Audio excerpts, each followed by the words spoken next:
Welcome to Monday Morning Coffee. This week we're continuing our series on the fruit of the Spirit. Last week we began talking about love, and this week we're going to wrap that topic up. Before we get to that though, if you haven't watched the previous videos in this series, do that first. You can find a link to those in the description below this video. Now, we're going to start with Galatians 5:22 and 23, which is our key verses for this study. But the fruit of the Spirit is love, joy, peace, patience, kindness, goodness, faithfulness, gentleness, self-control. Against such things there is no law.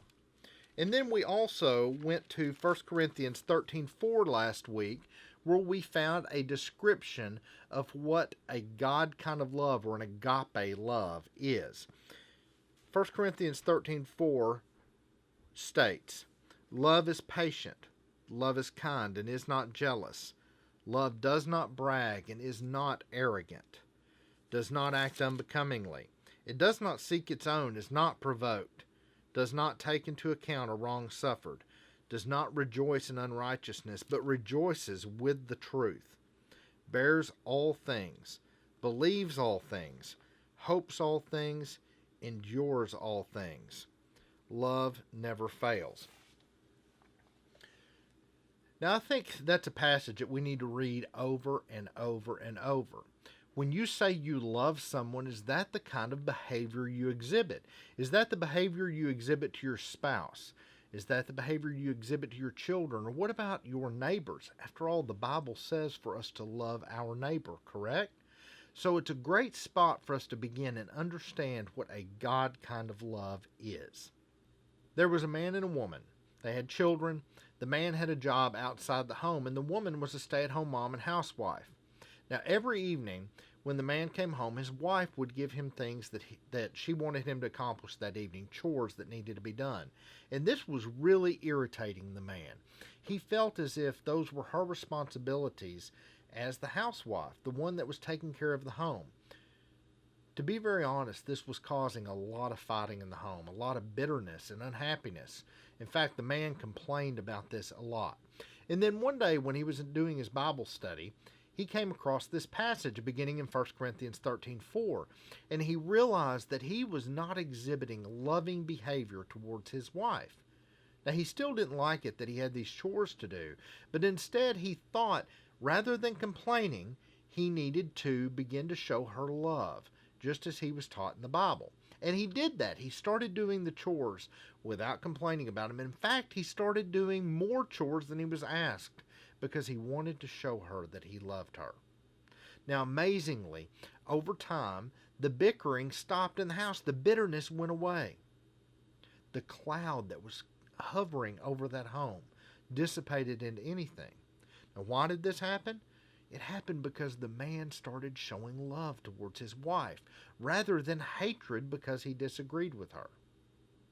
Now, we could debate whether the woman should have asked him to do these chores or not. We can debate whether she was right in that aspect. But that's not the important part of this lesson. The important part of this lesson is that as a Christian, we should be showing love all the time. We should most especially be showing love to our spouse. And if we're not doing that, what does it say about the state of our heart? Now I want to turn to another passage.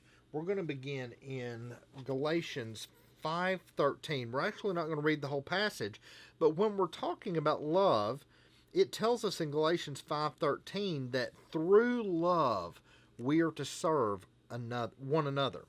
And then in verse 14, it states that the whole law is fulfilled in one word, in the statement, you shall love your neighbor as yourself. Now that's a very big statement to say that the whole law is completed or fulfilled in that one word, love. Loving your neighbor as yourself. That means we should be patient and kind and gentle towards those we're around. And the list goes on and on. Go back again and read 1 Corinthians 13:4, that passage that starts there. Now I'm going to tell you, I am not perfect in this. I'm growing each and every day though, and it's an area that I'm challenging myself to better show Christ to this world through the love that I am showing the world according to how the Bible defines love. Again, I'm not perfect, but I'm working on it, and I encourage you to do that as well. Wouldn't the world be a great place if every Christian in the world showed the world a God kind of love? If we all showed that agape love to our neighbors, to our friends, to our family, to our loved ones. It's not easy to work on these things in our life. Sometimes it's a little painful. But this is the type of thing that helps us to better show this world what our God is like, who we're loyal to, and why we serve this loving God, because He loves us this way and more. Remember, the world is your mission field. Now go out and reflect Jesus into it.